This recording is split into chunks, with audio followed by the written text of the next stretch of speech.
तो लोगों के इसरार करने पे, बहुत इंसिस्ट करने पे हम लोगों ने ये फैसला लिया कि चांद कॉलोनी के जितने भी लोग हैं एक ही बार 3 साल का एग्रीमेंट किया जाए, जिसकी अभी कॉपी हम लोग उनको मतलब एग्रीमेंट कॉपी हम लोग देने जा रहे हैं। बेहतर ये है कि जहाँ नमाजें ना हो वहाँ कम से कम कोई तो पढ़, अल्लाह अकबर की सदाएं तो बुलंद हो रही है, इस नजरिए से हमने दिया। लेकिन हम पे तोहमत लगाया जाता है।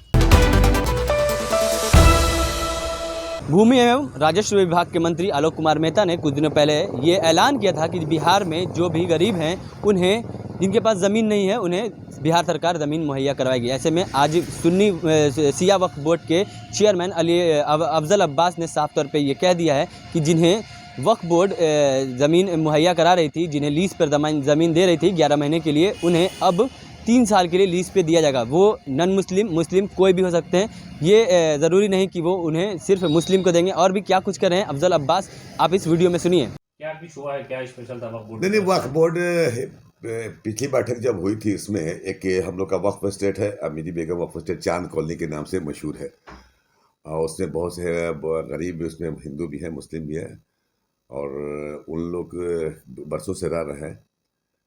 सबको ज़मीन दी गई थी, लेकिन ये कि परेशानी सामने आ रही थी कि हर गरीब आदमी 500 से 700 रुपया किराया देता है, और हर 11 महीने के बाद उसको रिन्यूअल करना पड़ता है, और एक बार रिन्यूअल करने में 1200 रुपया 1300 रुपया गरीब का खर्च होता है। तो हमारे बोर्ड के सारे सम्मानित जितने भी सदस्य हैं, उन लोगों ने फैसला ही लिया, और मुझे भी कई लोगों ने कहा ये कि बेहतर हो तो कैसा कि इनको लॉन्ग टर्म इनको एग्रीमेंट किया जाए, क्योंकि वक्फ बोर्ड के पास जो वक्फ बोर्ड को या चेयरमैन को वक्फ बोर्ड की जो पावर है वो सिर्फ 3 साल का है। तो लोगों के इसरार करने पे, बहुत इंसिस्ट करने पे हम लोगों ने ये फैसला लिया कि चांद कॉलोनी के जितने भी लोग हैं उनको एक ही बार 3 साल का एग्रीमेंट किया जाए, जिसकी अभी कॉपी हम लोग उनको मतलब एग्रीमेंट कॉपी हम लोग देने जा रहे हैं। इसी सिलसिले में हम आपसे बात करना भी चाहते हैं कि आप लोग के मैसेज चला जाए कि एक कन्फ्यूज़न था वहाँ पे कि रिन्यूअल नहीं हो रहा, और इसी वजह से बहुत सारे भी बकाया पैसा भी हैं, क्योंकि रिन्यूअल करने में कोई गरीब आदमी कोई रिक्शा चाहता है, कोई ठेला चाहता है, कोई कुछ करता है, और होता क्या है कि उसके बाद से वो समय नहीं मिल पाता, दे नहीं पाता है। तो ये हुआ कि इन लोग का 1 साल एक ही बार 3 साल का कर दिया जाए कि 3 साल तक वो मुतमईन है, फिर 3 साल के बाद उनका रिन्यूअल होता रहेगा। बिहार बोर्ड वक्फ बोर्ड ने पहली बार ऐसा फैसला लिया है क्या? नहीं, इससे चांद कॉलोनी के लिए पहला फैसला है। पहले 11 देखिए होता है, 11 महीना का पावर है वहाँ के मैनेजिंग कमेटी को करने के लिए। जो कमेटी होती है 11 महीना से ज़्यादा का लीज नहीं कर सकती है। वक्फ बोर्ड को पावर है 3 साल का, और विभाग को है 30 साल का। तो वक्फ बोर्ड ने अपने पावर का इस्तेमाल करते बोर्ड से पास किया कि वहाँ के 100 समथिंग लोग वहाँ पे हैं, 100 कितना है, लगभग 130-40 कितना है टोटल, 130-135 लोग वहाँ पे जो हैं, जो आप लोगों को 5-5 धुर ज़मीन दिया गया था, उस पर अपना मकान बना है, उनको 3 साल के लिए एग्रीमेंट किया जाए, ताकि हर साल उनको रिन्यूअल करने में परेशानी ना हो, एक ही बार 3 साल के बाद आए। ये मोहल्ला कहाँ पे है? चांद कॉलोनी ये पड़ता है आपके गाय घाट के पास। गाय घाट आप जाते हैं, लेफ्ट साइड में पड़ता है ये, उसको अमीरी बेगम वक्फ स्टेट के नाम से है। ये सबसे बड़ी वक्फ प्रॉपर्टी है क्या पटना में? नहीं, इस तरह से अगर देखा जाए, मतलब इस तरह के कॉलोनी वाइज देखा जाए तो मैं समझता हाँ कि पटना की सबसे बड़ी कॉलोनी कहा जाएगा, क्योंकि गरीब गुरबा लोग रहते हैं। ऐसे देखा जाए तो वक्फ स्टेट तो बड़े बड़े हैं, लेकिन जहाँ पर रिहाइश गाह की शक्ल में जो ज़मीनें दी गई हैं वो चांद कॉलोनी में ही है। हाँ, उसमें हिंदू भी है, मुस्लिम भी है। शिया वक्फ बोर्ड की प्रॉपर्टी होने के बावजूद भी शिया सुन्नी का ये फ़र्क नहीं दिखा गया, सबको दिया गया। जो मजदूर जो हैं, जो लोग पहले से रह रहे हैं, उनका रिन्यूअल किया गया। हमने ये नहीं देखा कि वो शिया वक्फ बोर्ड की प्रॉपर्टी है, शियों को ही दिया जाए। उससे मैक्सिमम 98% सुन्नी लोग हैं, शिया शायद मुश्किल से 2-4-5 लोग ही होंगे।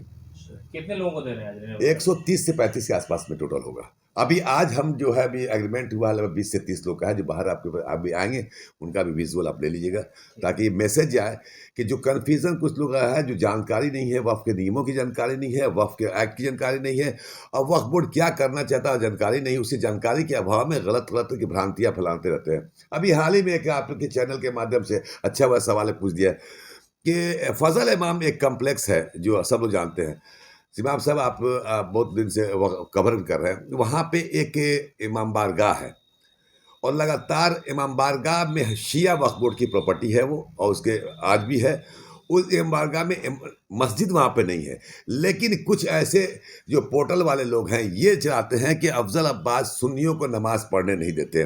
मैं बड़ी आपके चैनल के माध्यम से ऐलान करता हूँ, ये बल्कि हम आपसे गुजारिश करेंगे ये कि इस मैसेज को जोर दिए कि बिहार में पहला शिया वक्फ बोर्ड जो है, जो 2 सुन्नी समुदाय को 2 मस्जिदें दिए हुआ है जहाँ पे सुन्नी हजरात नमाज पढ़े, और इमाम का खर्च शिया वक्फ बोर्ड देता है। लेकिन समाज में चूंकि कुछ लोग जिनका अपना कुछ मफाद हल नहीं हो पा रहा है, तो हम पे इलिगेशन लगा के कि शिया देखिए सुन्नियों को नमाज पढ़ने नहीं दे रहे हैं, सुन्नियों के लिए मस्जिद नहीं दे रहे हैं, वो अपने मफाद के लिए और समाज में दूरियां बनाने के लिए सुन्नी शिया एक तरह से कन्फ्रंटेशन पैदा करने के लिए कर रहे हैं। ये भी एक मैसेज जाना चाहिए कि शिया वक्फ बोर्ड ने 2, एक है जिन्नाती मस्जिद मोहल्ला नौजकट्टा में 2 मस्जिद जो है, यहाँ पे हम लोग ने शिया मस्जिद होने के बावजूद भी अहले सुन्नत जमात को दिया कि आप नमाज पढ़िए।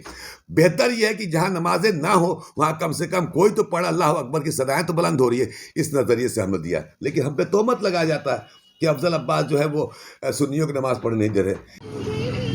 तो आपने सुना अफजल अब्बास को, उन्होंने साफ तौर पे लोगों को ज़मीन की कागजात बांटते हुए उन्होंने साफ तौर पे कह दिया है कि जो लोग 11 महीने के लीज पे शिया वक्फ बोर्ड से ज़मीन लिया करते थे उन्हें अब 3 साल के लिए दिया जाएगा। क्यों दिया जाएगा? क्योंकि